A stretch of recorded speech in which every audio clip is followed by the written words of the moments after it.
उपस्थित भाग्यवान भगवत रस रसिक जिज्ञासुवृत्त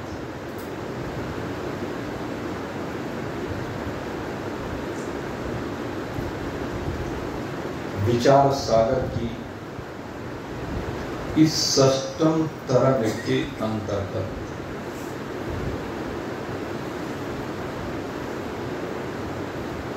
अग्रद देव के गुरुदेव से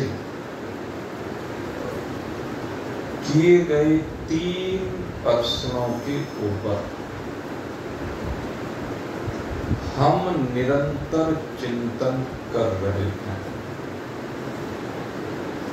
पहला प्रश्न, मैं कौन हूं? दूसरा प्रश्न, जगत का कर्ता कौन है? तो इन दोनों प्रश्नों पर विस्तार से चर्चा हुई और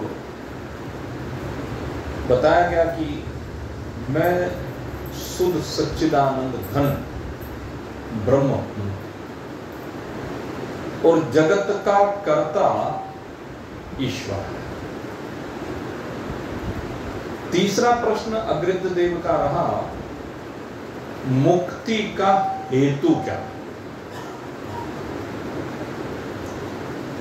कर्म बंधन से मुक्त हो जाना, दुखों से मुक्त हो जाना, परमानंद की प्राप्ति करना, ये सब मुक्ति का स्वरूप है।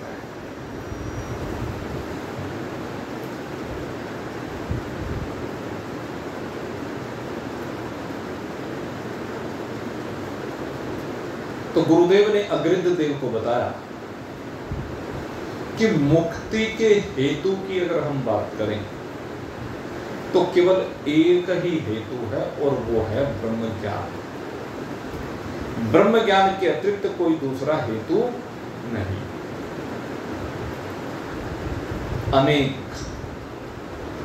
चर्चाएं कर्म और उपासना को लेकर के की गई कि ये दोनों भी तो हेतु हैं। तो कहा भाई ये मुक्ति के हेतु नहीं है। कर्म के 5 फल होते हैं,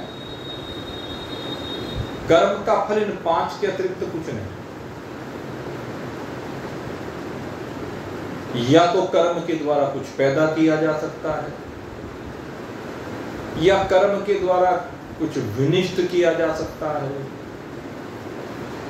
या कर्म के द्वारा कुछ प्राप्त किया जा सकता है, या कर्म के द्वारा किसी को विकारित किया जा सकता है, या कर्म के द्वारा संस्कारित किया जा सकता है। जैसे अंतःकरण, बाहर से संस्कारित करना और अंदर से संस्कारित करना। कहते कर्म तो बस ये है, तो ये मुक्ति का हेतु नहीं, इससे मुक्ति नहीं हो सकती। ठीक यही बात उपासना की है। उपासना के द्वारा मुक्ति नहीं मिल सकती। उपास्य देव की कृपा प्राप्त की जा सकती है, लेकिन मुक्ति नहीं। और कहा कि उपासना भी एक कर्म ही है।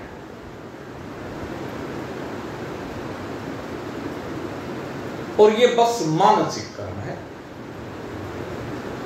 ये शारीरिक कर्म ना होकर के उपासना मानसिक कर्म है। बहुत से लोग इस बात को लेकर भी भ्रांत रहते हैं कि शरीर से, वाणी से जो धार्मिक कार्य किए जाते हैं वो भी उपासना मानने लगते हैं, लेकिन वो केवल कर्म कांड है, वो उपासनाएं नहीं है। उपासना तो केवल मन के द्वारा परमात्मा से तार जोड़ने की जो प्रक्रियाएं हैं मन से, वो सब उपासना में आती है। और जहां तक बात तन की क्रियाओं की बात है, अनेकानेक प्रकार से भगवान का अर्चन, पूजन, वंदन इत्यादि जो करते हैं, वो उपासना के अंतर्गत नहीं आता, वो कर्म कांड में आता है। और उपासना का अधिकतम फल यह है कि चित्त की शुद्धि।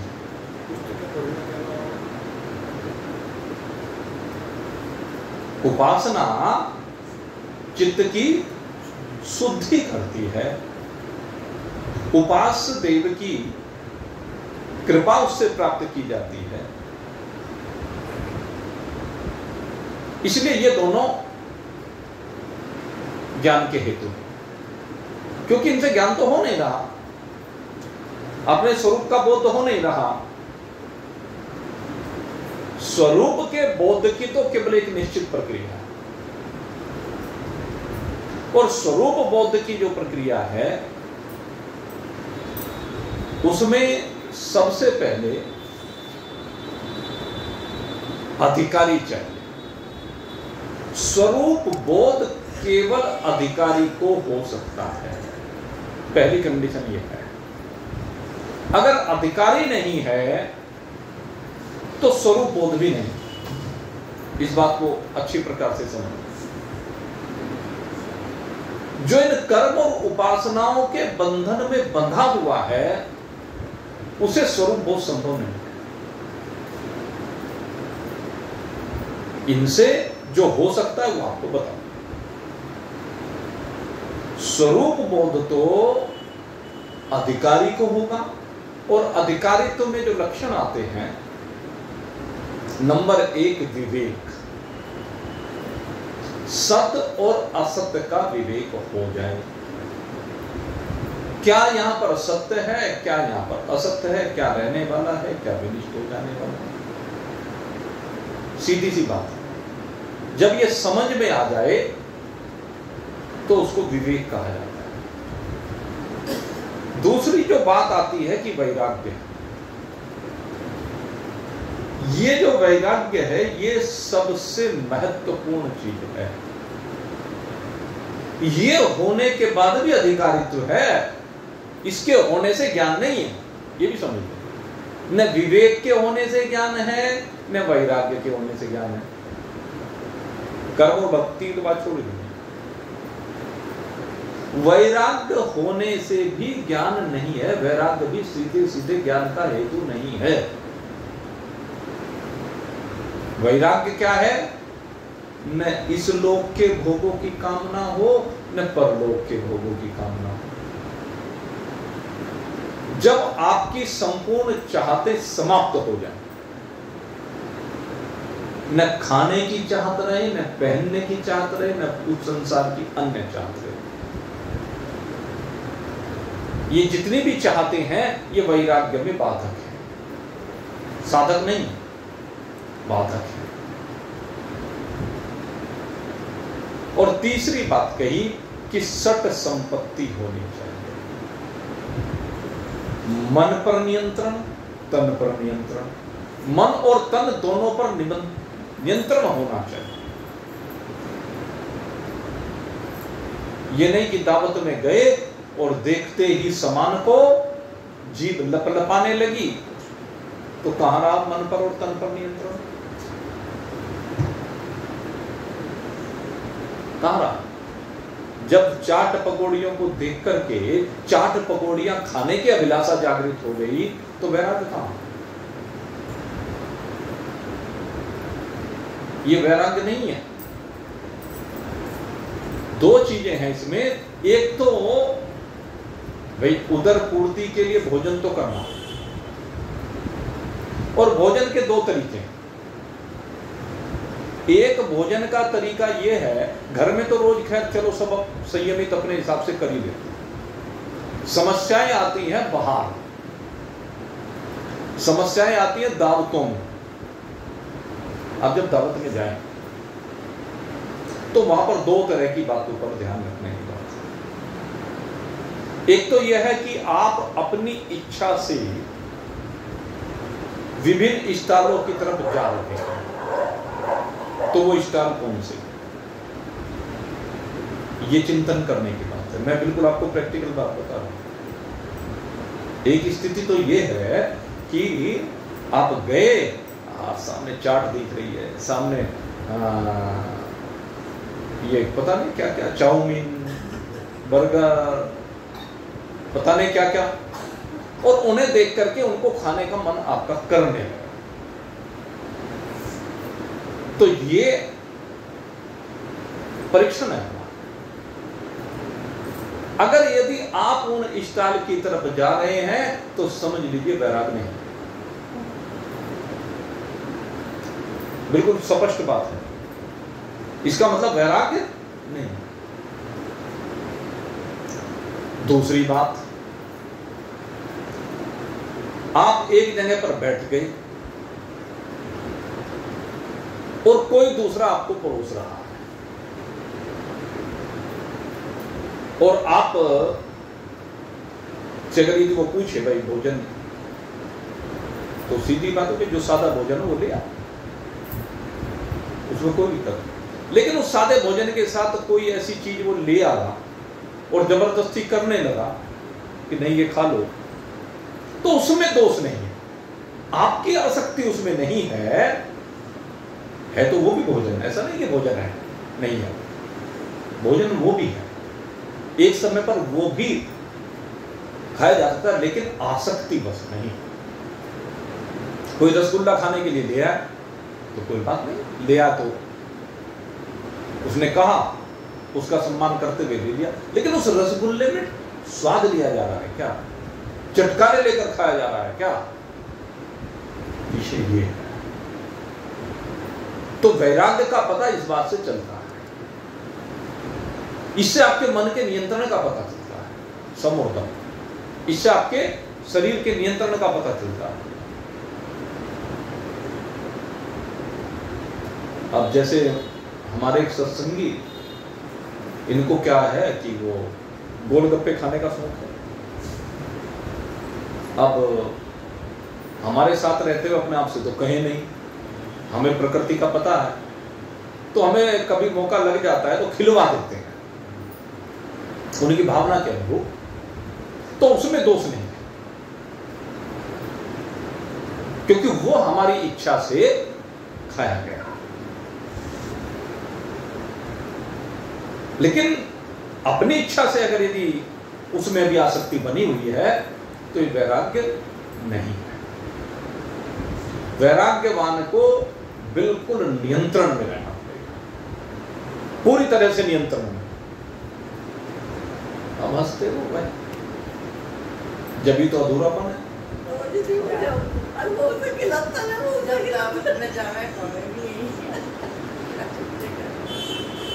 अब जो है हमने तो भाई शास्त्र का सिद्धांत बता दिया, क्योंकि मोक्ष के हेतु की बात चल रही है।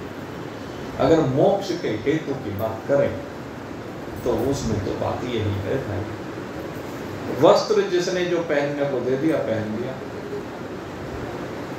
न आभूषणों में आसक्ति, न मकान में आसक्ति, न एसी में आसक्ति,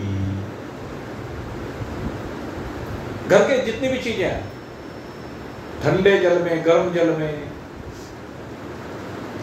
किसी में भी आसक्ति नहीं होनी चाहिए। इसको कहते हैं समोर्धम। और तीसरी बात कही कि आपके अंदर असीम श्रद्धा होनी चाहिए। और श्रद्धा जो होती है वो दो चीजों में होती है। श्रद्धा को ज्ञान में आकर के कहा गया, ज्ञान की पात्रता में आकर कहा गया। श्रद्धा को ज्ञान की पात्रता में कहा गया। यद्यपि उपासना भी श्रद्धा को बनाने वाली होती है, लेकिन उपासना जो श्रद्धा को बनाती है वो केवल भगवान के प्रति बनाती है, जबकि श्रद्धा वेदांत मार्ग में भगवान के प्रति श्रद्धा तो एक अलग चीज है, उसके अतिरिक्त दो जगह पर श्रद्धाओं का होना अनिवार्य है। दो प्रकार की श्रद्धा वेदांत दर्शन है। एक श्रद्धा है गुरु के प्रति, गुरु के प्रति 100% श्रद्धा भी और समर्पण। गुरु ने जो शब्द कहा वो पत्थर की लकीर है। गुरु के शब्द में इखंड बट नहीं, अपना तर्क वितर्क नहीं। गुरु के प्रति श्रद्धा ही होती है। और जब तक गुरु के प्रति श्रद्धा नहीं होगी, ज्ञान नहीं हो सकता। कोई रास्ता नहीं। गुरु के प्रति असीम श्रद्धा, असीम समर्पण, उनकी वाणी से जो निकल जाए, उनके मान सम्मान में, हर चीज में। हमने एक वो देखा एक दिन अपने गुरुजी के पास आश्रम में, वो घटना मुझे कभी कभी याद आ जाती। तो गुरुजी के पास 2 ब्रह्मचारी रहा करते थे। उनमें से एक ब्रह्मचारी वहां पर प्रसाद जो बांटने की, महाराज जी के पास प्रसाद जो बांटा करते थे, कोई भी आता बगैर प्रसाद के नहीं जाता महाराज जी के पास से कभी। उनकी विशेषता रही। तो अक्सर मैं ही वो प्रसाद बांटा करता महाराज जी के पास रह करके। तो एक दिन वैसे ही हम बैठे हुए थे और महाराज जी ने, एक भक्त आया, मुझे कहा मैं इनको प्रसाद दूं। मैंने प्रसाद उसको दे दिया और वहीं पर उनमें से एक ब्रह्मचारी बैठा हुआ था। मैं जब उसको प्रसाद देने लगा, उसने लिया नहीं, क्योंकि महाराज जी ने कहा था इसको प्रसाद दे दो। दोनों को नहीं कहा। वो बैठा हुआ था मेरे साथ पहले से। तो महान पुरुषों की इशारों की ओर भी बहुत ध्यान करने की आवश्यकता है, अपने आप से नहीं। ये भावना की बात है, ये उनके प्रति समर्पण की बात है। ये दिव्य भाव होते हैं जो अंदर से अनुभूत किए जाते हैं। और आजकल के भाई शिष्य तो यहाँ प्रसाद रखा है, मान लीजिए कहीं भी किसी के पास, ठाएं अपने आप ही बंट जाए, ये नहीं होता। गुरु के पास आप ही प्रसाद लेकर के आए, उसके बाद आप उसको हाथ नहीं लगाए जब तक गुरु ना कहे। यहां किसी के पास भी आने वाला प्रसाद वो फिर प्रसाद हो जाता है, वो आपका, उसमें कोई अधिकार नहीं रहता, हाथ नहीं रहता। ये सम्मान की बात होती है। उन्हें तो बांटना ही है भाई, वो अपने तरीके से जैसे भी होता है वो बांटते हैं। आपने जब दान दे दिया, दान देने के बाद उसके ऊपर आपका अधिकार नहीं, नियम की बात है। तो इसे कहते हैं श्रद्धा। गुरु ने जो शब्द कह दिया उसका अक्षरतः है पालन।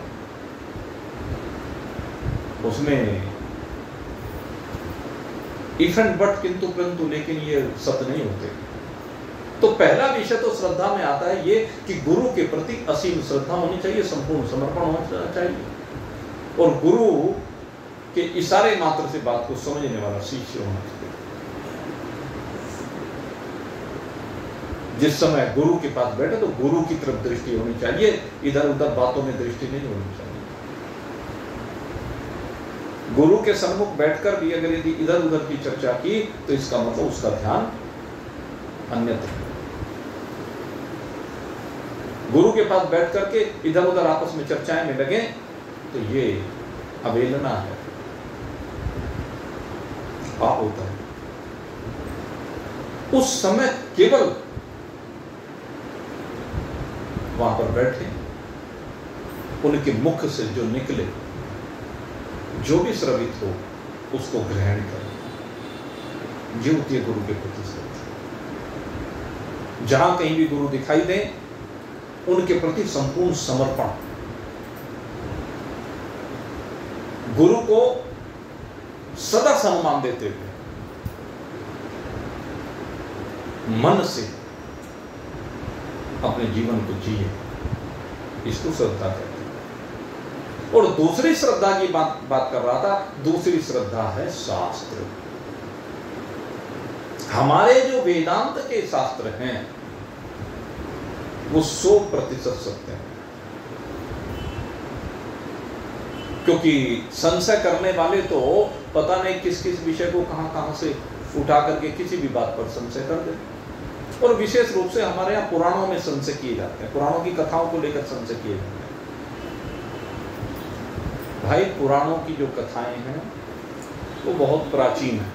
पुराण का मतलब ही पुरातन है, बहुत समय पूर्व की घटना है।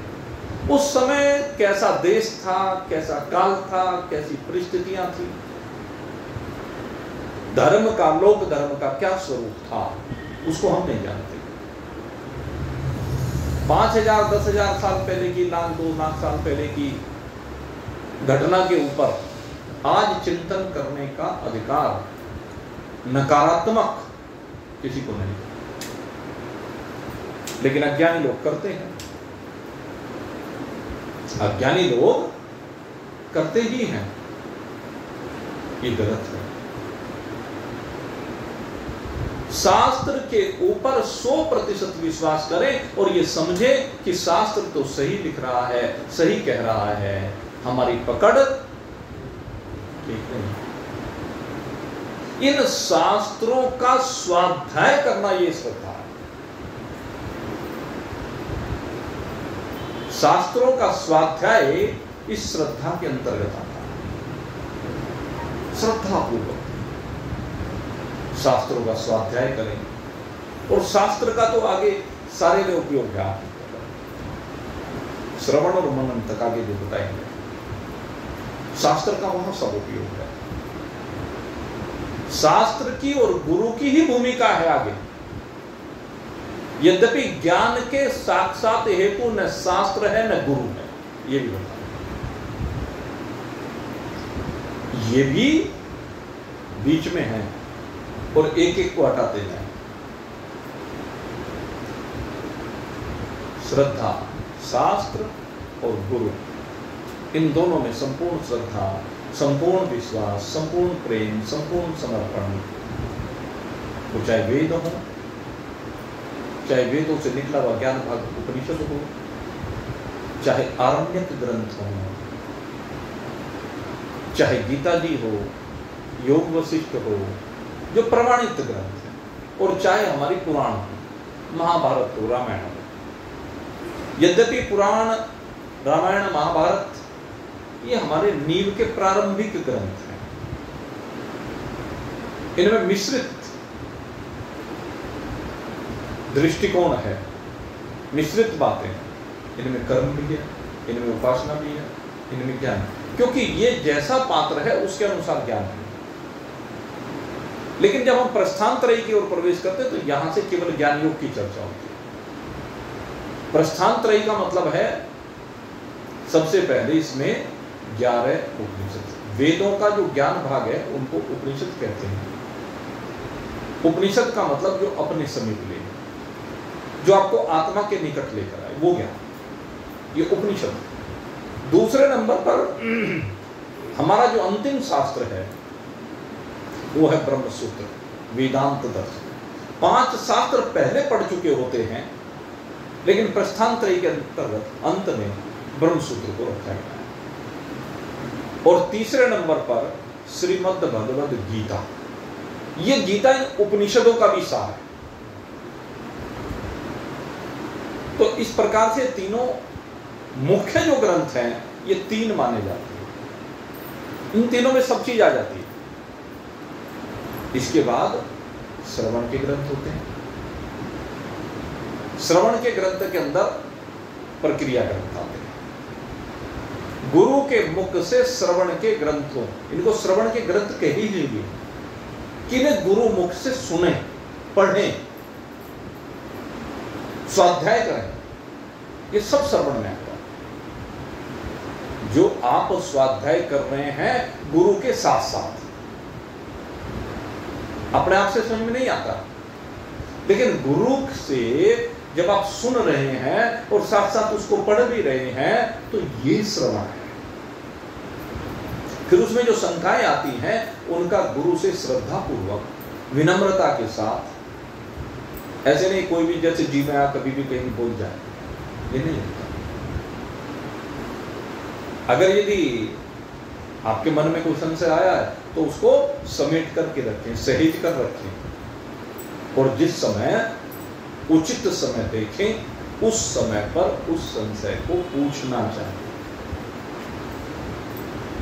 ये कहलाता है श्रवण और स्वाध्याय दोनों ही श्रवण के अंतर्गत आते हैं। सुनना भी गुरु मुख से, और गुरु मुख से दो चीज सुनने की होती है आपको बताऊं। एक तो गुरु से शास्त्रों का पठन पाठन, इसको कहते हैं। दूसरे गुरु से प्रवचन। प्रवचन और पठन पाठन, इन दोनों में अंतर है, इन दोनों की प्रक्रियाओं में भी अंतर है। एक तो पठन पाठन ये होता है कि एक एक शब्द, जैसे स्कूल में शिक्षक समझाते हैं, बोर्ड पे खड़े हो जाएं और एक एक शब्द को लें, एक एक शब्द को रटवाएं और उसके भाव को समझाएं। एक तो पठन पाठन उस तरह का होता है। दूसरा होता है प्रवचन। किसी भी शास्त्र को लेकर के जो प्रवचन होता है उसमें फिर उससे संबंधित सारी बातें आ जाती हैं। प्रवचन पठन पाठन से श्रेष्ठ होता है, वो प्योर माल होता है, वो घट में उतर जाए इस तरह से प्रस्तुत किया जाता है, प्रवचन में ही है। और एक चीज आती है दोनों के बीच में, जहां प्रवचन भी हो और पाठन कहिए, पठन तो नहीं मैं कह सकता, इसको कहते हैं पाठन। क्योंकि पठन तो वो है भाई सब किताब लेकर के बैठे तब होता है पाठन। तो पाठन और प्रवचन ये जो हम यहां पर करते हैं, ये इन दोनों के बीच की चीज है। प्रयास एक एक शब्द को स्पष्ट करने का तो नहीं होता, लेकिन किसी चीज को छोड़ा भी नहीं जाता। हर विषय के ऊपर चिंतन किया जाता है प्रवचन के रूप में। तो ये सब चीजें श्रवण के अंतर्गत हैं। अब श्रवण के बाद आगे बात आती है, लेकिन उससे पहले मैं उसको पूरा कर दूं। जो संपत्तियों की बात चल रही थी, सम, दम, श्रद्धा, तितिक्षा, पात्रता में है ये तितिक्षा भी। तितिक्षा का मतलब सब कुछ सहन कर लेना, और गीता जी का प्रारंभ यहीं से हुआ है। गीता जी में भगवान जो उपदेश का प्रारंभ कर रहे हैं, उसमें ये बेस में, स्टार्टिंग में कंडीशन लगा देते हैं।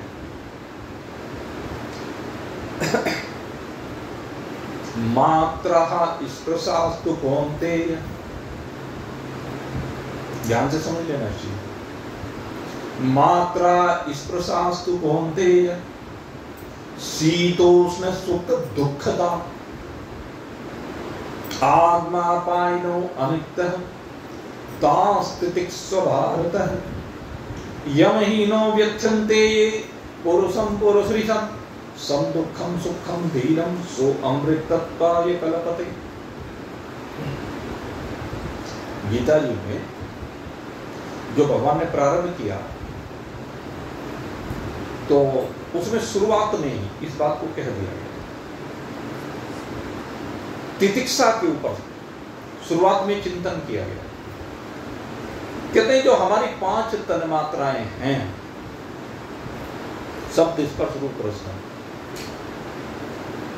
ये भाई कभी अनुकूल रहती हैं, कभी प्रतिकूल रहती हैं।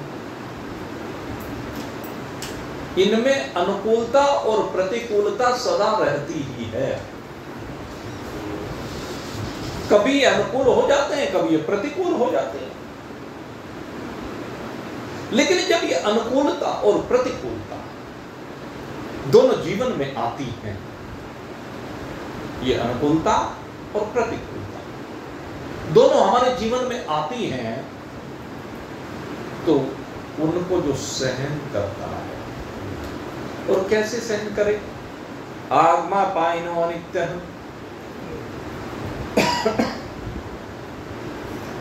कि ये अनुकूलता और प्रतिकूलता दोनों आने वाली और जाने वाली है। सहन करने का तरीका ये है, गर्मी आ रही है,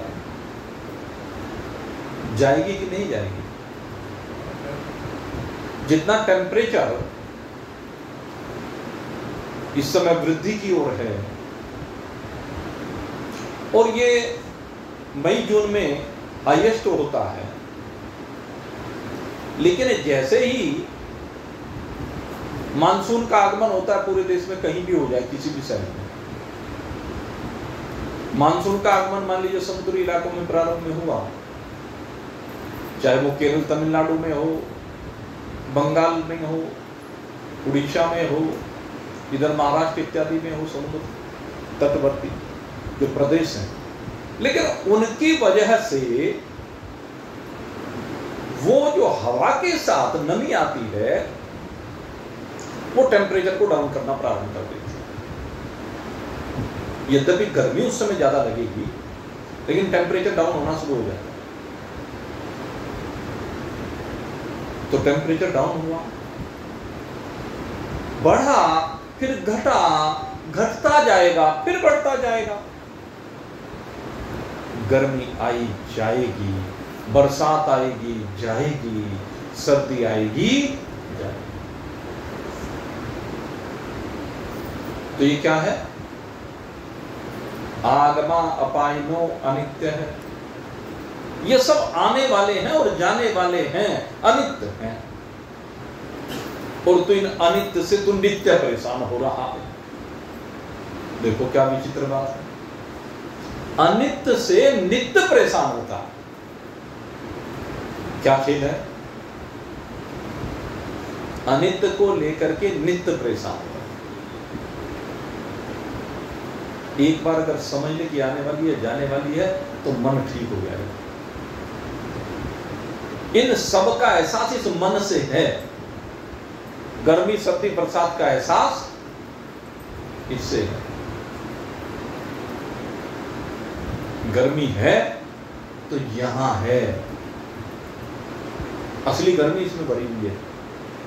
इस गर्मी को शांत करना, और ये गर्मी तब शांत होगी जब इसको मानेंगे आने वाला और जाने वाला अनित्य। तास्तितिक्स्व भारत, भगवान कहते हैं कि इसको सहन करना। जो इसको सहन कर लेता है, यम हीनो व्यथन्ते ये पुरुषम पुरुष ऋषभ, जो सहन कर लेता है वो अधिकारी है, वो पात्र है। पात्रता उसके अंदर आ रही है, उसके अंदर अधिकारित्व आ रहा है। और जरा जरा सी बातों में परेशान आए, इतनी बरसात, इतनी गर्मी, सर्दी और बरसात पे रोना आया, रोनी सूरत को हर बात पे रोना आया। हमारे गुरु जी क्या करते थे भाई, जब आने वाली है, जाने वाली है, तुझे पता है तो क्यों रोता है? बेटी को पाल पोस करके बड़ा किया, बहुत मेहनत की, उसके बिना जीवन की कल्पना नहीं की, लेकिन अपने आप ही किसी पराये आदमी के हाथ में सौंप दी। और उसके बाद पहले 5-7 दिन के बाद आई, फिर महीने के बाद आई, फिर 3 महीने के बाद आई, फिर 6 महीने के बाद आई, फिर विदेश भाग गए। जयराम जी की तुम्हारी जिंदगी से गए, यही नियम। बेटी जब पाली पोसी है, चाहे कुछ भी बात हो, वो तो जाएगी। स्वीकार कर लो इस बात को, परेशान क्यों होना चाहिए? रोने से क्या होगा? आगमा पायनो अनित्य तास्तितिक्स्व भारत यम हीनो व्यथन्ते ये पुरुषम पुरुष ऋषभ। वो है पुरुष ऋषभ, पुरुषों में सिंह है, शेर है। यह है वैराग्य का लक्षण, यह है सहनशीलता का लक्षण। जो सम हो गए तो इस प्रकार से चौथी संपत्ति, फिर समाधान करें। और समाधान अनेकानेक रूपों में समाधान को कहा गया है। समता का आधान, एक नई बात है, अपने आप में समता का आधान करें, समाधान, कोई उतार चढ़ाव नहीं, कोई तराजू के पलटों की तरह से ऊपर नीचे नहीं, रेत की बाल्टी की तरह से डोलना नहीं, स्थिर चित्त, शांत चित्त, समत्व की स्थिति। और उपरति भी वैराग्य का ही लक्षण है वैसे तो, या दूसरे कह लीजिए, इसका एक दूसरा भाव भी है, उपरति, समीप में रतिवान हो जाए। उप माने समीप, समीप माने आत्मा के समीप जाने। आपकी रति क्या हो, आपकी मति क्या हो? उपरति, यानी परमात्मा के समीप जाने की रति। तो ये है छह संपत्ति। और इसके बाद का तीव्र जिज्ञासा, ये है ज्ञान के लिए जरूरी। तो अधिकारी तो ये है, अपने अपनी परख कर लीजिए, क्या ये सब है? अगर ये सब है तब अधिकारी तो है, तब रास्ता खुलेगा। और उसके बाद तब जाकर के श्रवण है। श्रवण की चर्चा मैं कर चुका हूं। वेदांत ग्रंथों का श्रवण, उपनिषदों का श्रवण, गीता जी का श्रवण, ब्रह्म सूत्र का श्रवण, और इसके बाद इन सब में प्रक्रिया ग्रंथ है। ये जो प्रक्रिया ग्रंथ है, विचार चंद्रोदय, विचार सागर और पंचदशी। एक वीर बीज भी बहुत सुंदर प्रक्रिया ग्रंथ है। एक विवेक चूड़ामणि भी एक बहुत सुंदर, भगवान शंकराचार्य ने प्रक्रिया ग्रंथ लिखा। और मैं कहता हूं जितने प्रक्रिया ग्रंथ हैं वो सब विवेक चूड़ामणि का ही विस्तार है। विवेक चूड़ामणि संक्षिप्त में लिखा गया है, इनमें विस्तार कर दिया है। ये सब एक ही कैटेगरी के ग्रंथ हैं। इनका श्रद्धा पूर्वक श्रवण करें। अगर श्रद्धा पूर्वक श्रवण होगा तब घट में उतरेगा। अगर गुरु के प्रति 100% सरेंडर है, और फिर स्वाध्याय है, इसका स्वाध्याय बहुत जरूरी है। एक एक शब्द के ऊपर चिंतन स्वाध्याय में होगा, तब कोई गुत्थी नहीं रहेगी। गुत्थियां क्यों है? क्योंकि एक एक शब्द के ऊपर हम चिंतन नहीं करते, आधा अधूरा। जब आधा अधूरा रह जाता है तो संशय बनेगा। इसलिए श्रवण, पठन, पाठन, गुरु की शरण में बैठ करके संपूर्ण पठन पाठन, संपूर्ण पठन पाठन से ही संशयों की निवृत्ति होती है, जो मोक्ष का हेतु बनेगी आगे जाकर। और ये भी अंतरंग साधन है। अभी श्रवण जब तक चलता है ये अंतरंग साधन माना जाता है, लेकिन ये भी आगमापायनो। जिस समय पूरी प्रक्रिया समझ में आ जाए भली प्रकार से आत्मज्ञान की संपूर्ण प्रक्रिया समझ में आने के बाद फिर उस प्रक्रिया के ऊपर मनन करना प्रारंभ करते हैं। और मनन जब प्रारंभ होगा तो श्रवण भी एक तरफ रखा जाएगा। आपको पता, फिर इन पुस्तकों की आवश्यकता है। फिर उसके बाद पुस्तकों को उठाकर रख दीजिए।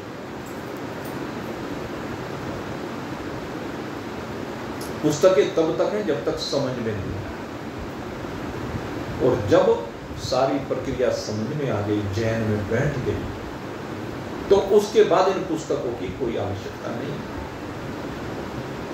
तब ये अंतरंग साधन बहिरंग बन जाएगा। जैसे अधिकारित्व आने पर वो आपके अंदर उतर गया, अब उनके ऊपर चिंतन करने की आवश्यकता नहीं रही। विवेक, वैराग्य, सठ संपत्ति, मुमुक्षुता, ऐसे ही श्रवण को भी हटाइए। अब तो जुगाली कीजिए, अब तो उसके ऊपर चिंतन हो, मनन हो, मन वहीं घूमता रहे। चित्त उसी के बारे में चिंतन करता है। ये मनन है। अंतरंग साधन श्रवण के बाद मनन हो जाता है, और मनन जब अंतरंग साधन बन जाता है तो श्रवण पीछे छूट जाता है, और उसके बाद निधिध्यासन होता है। जैसे जैसे मनन बढ़ता चला जाता है, अब निधिध्यासन यानी अपने में उतरना प्रारंभ हो जाता है। शरीर भाव निवृत्त होता चला जाता है, परमात्मा भाव बनता चला जाता है, उस परमात्मा भाव में आनंद की अनुभूति होती चली जाती है। लेकिन ध्यान रखना, ये उपासना जन्य आनंद नहीं है। ये आनंद उपासना जन्य नहीं है। आप उपासना करते हैं, उस समय चित्त की एकाग्रता होने पर चिदाभास का आनंद जो प्रतीत होता है, अधिकांश लोग तो बस उसी को आनंद मानते हैं। भक्ति मार्गी जितने भी हैं वो सब बस उसी को आनंद मानने लगते हैं। वो आनंद नहीं, वो आनंद की छाया, वो आनंद आनंद यहां प्राप्त होगा जब आप अपने निधिध्यासन की स्थिति में पहुंचे। और ये आनंद किसी दूसरे का आनंद नहीं होगा, ये अपना आनंद है, जो अपने स्वरूप को भूले हुए अपने में अब जो स्थिति हुई, उस स्थिति में जो आनंद आता है, देह का जब भान नहीं रहता, ज्ञानेंद्रिय कर्मेंद्रियों का जब भान नहीं रहता, अंतःकरण का जब भान नहीं रहता, यहां तक कि प्राणों का भी भान नहीं रहता, केवल अपने आप में अपनी उपस्थिति, इसको कहते हैं निधिध्यासन। और यहां पर आनंद के अतिरिक्त कुछ है, यहां पर फिर न आपका शरीर है न अन्य के शरीर, न आपके घर बार है न अन्य के घर बार, केवल एक ब्राह्मी स्थिति, बस उसी में अपने आप रमे रहना। फिर तो केवल जब ये निध्यासन पूरा हो जाता है, सर्वत्र एक दृष्टि हो जाती है, तो उसके बाद तो जीवन मुक्ति का आनंद है। फिर आंख खोल कर रहे या बंद करके रहे, कहीं जाए या ना जाए, कुछ पहने या ना पहने, इन सब भावों से मुक्ति हो जाती है। तो इस प्रकार से ये ज्ञान की प्रक्रिया, इस ज्ञान की प्रक्रिया में यही समझा जा रहा है कि कर्म और उपासना इस ज्ञान के हेतु नहीं है, अपितु क्या है? ज्ञान के हेतु परंपरा से विवेक, वैराग्य, सठ संपत्ति, मुमुक्षुता, और इनके आने के बाद श्रवण, मनन और आखिर में निधिध्यासन। उस निधिध्यासन में पहले परोक्ष ज्ञान होता है, फिर अपरोक्ष ज्ञान होता है। ये जो दृढ़ अपरोक्ष ज्ञान है कि फिर जीवन मुक्ति में कुछ भी हो, कहीं विचलन नहीं, केवल स्थिरता है अपने आप। तो इसी बात को कहा गया। लेकिन यहां पर अनेक प्रकार से कहा भाई कि कर्म और उपासना सहायक हो सकते हैं। कहते हैं कर्म और उपासना उस तरह से है, कर्म उपासना जैसे एक पक्षी दोनों पक्षों के साथ उड़ सकता है, एक पक्ष कर्म और उपासना का, दूसरा पक्ष ज्ञान का। कहते हैं नहीं, ज्ञान को किसी पक्ष की आवश्यकता, ज्ञान को किसी पक्ष की आवश्यकता, कहते भाई इससे श्रद्धा और भक्ति बनेगी। कहते श्रद्धा और भक्ति का भी जो फल है वो बीच में, ज्ञान का हेतु नहीं श्रद्धा और भक्ति। इसलिए भी कर्म और उपासना की ज्ञानी को आवश्यकता नहीं। कहते हैं कर्म और उपासना वृक्ष को सींचने का काम करता। कहते ये वृक्ष ऐसा है कि कभी सूखता ही, इसे किसी दूसरे सहारे की आवश्यकता नहीं, इसे कर्म और उपासना के जल की आवश्यकता नहीं है। कहते चित्त की चंचलता को, कहते जीवन मुक्ति के बाद भी कर्म और उपासना करते रहना चाहिए, जिससे कि चित्त पुनः चंचल ना हो जाए, चित्त पुनः फंस ना जाए, शुद्धि होती रहनी चाहिए। कहते जो शुद्ध स्वरूप है उसमें अशुद्धि का प्रवेश नहीं। जो अपनी अचलता में विराजमान है उसमें चंचलता कैसे हो सकती है? इसलिए इनकी आवश्यकता नहीं है। तो इस प्रकार से ये शंकाएं रखी गई और फिर इनके समाधान किए गए।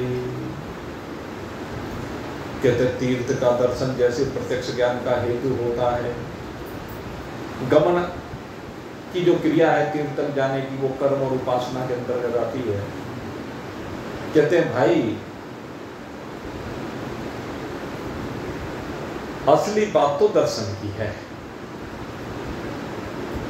गमन आगमन आदि ये महत्वपूर्ण नहीं है। गमन हेतु नहीं है, मतलब वो कर्म और उपासना के रूप में उसे स्वीकार करते नहीं, नहीं आत्मज्ञान में आवश्यक नहीं है। वो उसके लिए आवश्यक है जिसका चित्त शुद्ध ना हो। कर्म जो है, कर्म कांड उसके लिए करने की जरूरत है जिसका चित्त अशुद्ध है, जिसके चित्त में कीचड़ भरा हुआ है, उसको कर्म कांड करने की आवश्यकता है। जिसका चित्त अभी चंचल है, विषयों की ओर दौड़ता है, उसे उपासना करने की आवश्यकता है। अभी वो ज्ञान का अधिकारी नहीं बना, लेकिन जब ज्ञान का अधिकारी बन गया फिर उसे कर्म और उपासना नहीं। अगर वो कर्म उपासना में फंसेगा तो उस मार्ग से फिर नीचे आ जाएगा, वो जा ही नहीं पाएगा, अधूरापन है उसके अंदर। ये जो चीजें हैं ये अधूरापन है। और संसार में भाई सभी तरह के प्राणी हैं। अब वो तो सीढ़ियां हैं कि पहले सकाम कर्म से वो लोगों को लगाने की बात है, वो तो अच्छाई की तरफ, सदाचरण की तरफ। तो वो सदाचरण वगैरह अपनी जगह ठीक है। ये जो कर्म कांड है ये सदाचरण की तरफ लेकर के चलेगा, चित्त की शुद्धि करेगा। लेकिन जिसका चित्त शुद्ध हो गया, जिसका चित्त स्थिर हो गया है, अब उसको कर्म और उपासना नहीं करना। उसको तो अब अपने ज्ञान में विराजमान हो। जो हो रहा तो होता है, उसका संबंध नहीं होना चाहिए। असली बात है संग, संबंध जो अपने मन से उन चीजों में लगे रहना अभी भी, तो वो अधूरापन है, वो फंसाव है, वो अभी ऊपर नहीं पहुंचा। ये जो ज्ञान दिया जा रहा है, मैंने आपको पहले भी कहा था, कल भी आपको बताया था, आज फिर बता रहा हूं, ये ज्ञान जिज्ञासु के लिए है। ये ज्ञान जो ज्ञानी है, ये विषय उनके लिए कहा जा रहा है। कर्म और उपासना जिज्ञासु के लिए जरूरी नहीं है, कर्म और उपासना ज्ञानी के लिए नहीं है। क्योंकि इसमें दोनों बातें कही, एक जिज्ञासु को लेकर के कही गई कि जिज्ञासु जो ज्ञान प्राप्त करना रहा है उसको कर्म और उपासना अगर वो करेगा तो उसका चित्त स्थिर बना रहेगा, उसके चित्त निर्मल होता रहेगा, दोबारा गंदगी का प्रवेश नहीं होगा। तो कहने इसकी आवश्यकता नहीं, वो सब कर चुका। अब करने के बाद जिसने इसको बिल्कुल ठीक विद्यालय की पढ़ाई की तरह से समझ लेना चाहिए। जो पोस्ट ग्रेजुएशन में पहुंच चुका, पोस्ट ग्रेजुएशन जो कर रहा है, अब वो ग्रेजुएशन की, इंटर की, हाई स्कूल की पढ़ाई में दोबारा क्यों जाएगा? ठीक है, जिस समय उसे जरूरत थी तो कर ली उस समय। अब इंटर की पढ़ाई, हाई स्कूल की पढ़ाई कर्म शुद्धि के लिए थी, चित्त की एकाग्रता के लिए थी, वो हो ली।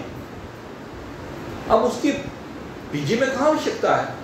अब जब वो पीएचडी कर रहा है तो पीएचडी करते उनकी आवश्यकता कहाँ है? उसे उनकी आवश्यकता नहीं है। अब वो उन पढ़ाइयों को नहीं पढ़ेगा, उन पढ़ाई को पढ़ने की उसकी आवश्यकता नहीं रही है। वो सब काम वो पहले कर चुका, उनमें सब वो एक्सपर्ट हो चुका। अब जब वो हायर लेवल की पढ़ाई पढ़ रहा है तो ये सब चीजें तो उसकी एबीसीडी है। अब वो दोबारा एबीसीडी पढ़ेगा क्या? बच्चा जब छोटा सा है तभी तो नर्सरी में एबीसीडी पढ़ने के लिए भेजा जाएगा।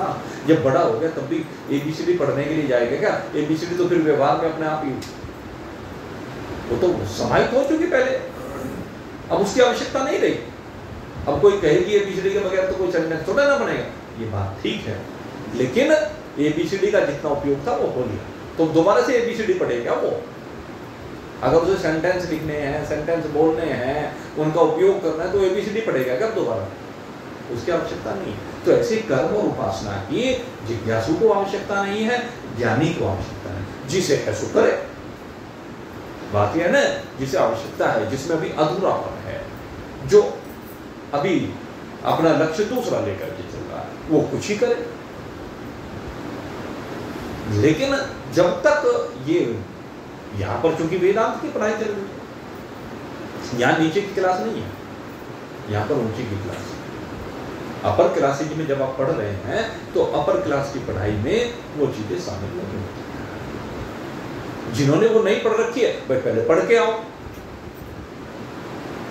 बात ये है ना, ये लगता है भाई ये चीज मेरी समझ में नहीं आती है, तो पहले वो नीचे की पढ़ाई को पढ़े, तब उस क्लास में बैठे। अब जैसे मान लीजिए कोई बच्चा, अब हाई स्कूल के एग्जाम हुए और उनमें पास भी हो गया, अब वो पास 33 नंबर लेकर के हो रहा है, अब वो इंटर कैसे करे बेचारा। अब इंटर में वो साइंस लेना चाहे, बायो करना चाहे, अब क्या पढ़ेगा वो। तो उसे जहां वो पास हुआ है उसके लिए उपयोगी ये है कि अब वो हल्की पढ़ाई को पढ़े, क्योंकि इंटरमीडिएट में आकर के डिवीजन कर दिया गया साइंस का। अब जब डिवीजन कर दिया गया तो अपने अनुकूल पढ़ाई को पढ़े। अब उसकी समझ में साइंस आने वाली नहीं है, उसे तो लिटरेरी के सब्जेक्ट लेने चाहिए। ह्यूमैनिटी कहने लगे उसको तो भी यही सब्जेक्ट, वे सब्जेक्ट क्योंकि हल्के होते हैं, आसानी से समझ में आ जाते हैं, तो उसको उनकी पढ़ाई करनी चाहिए। तो साइंस की पढ़ाई तो वो करेगा जो भाई कम से कम जो है 80+ लेकर के आए आज के युग में। इससे कम वाले पे साइंस की पढ़ाई नहीं होती ना, और नहीं तो कामयाबी नहीं होती। वो एडमिशन भी ले ले लेकिन पढ़ाई नहीं हो पाती, आवश्यक है। तो यही बात यहाँ पर है, जब आप वेदांत की पढ़ाई पढ़ रहे हैं तो कर्म और उपासना, विचार सागर बिल्कुल यही बात पढ़ा रहा है। कर्म और उपासना की फिर आवश्यकता नहीं, इसमें फंसे रहने की आवश्यकता नहीं। फंसे रहोगे तो भाई फिर उद्धार कैसे होगा, फिर मुक्ति कैसे होगी, क्योंकि ये तो मोक्ष की बात हो रही है। तो खैर ये चर्चा अभी आगे और जारी रहेगी। अभी तो कई दिन इस चर्चा में लगेंगे। आज थोड़ा सा बेसिक्स आपको समझाने का प्रयास किया, और ये बेसिक सबसे महत्वपूर्ण है। ये सब चर्चा आज आपके सामने की गई। आप सबके लिए बहुत बहुत शुभकामना करते हुए आज आप यहीं पर आज के सत्संग को विश्राम दे रहे हैं। परसों कल का विश्राम रहेगा, परसों फिर आपकी सेवा में ठीक 7:45 बजे उपस्थित होंगे। बोलिए सच्चिदानंद भगवान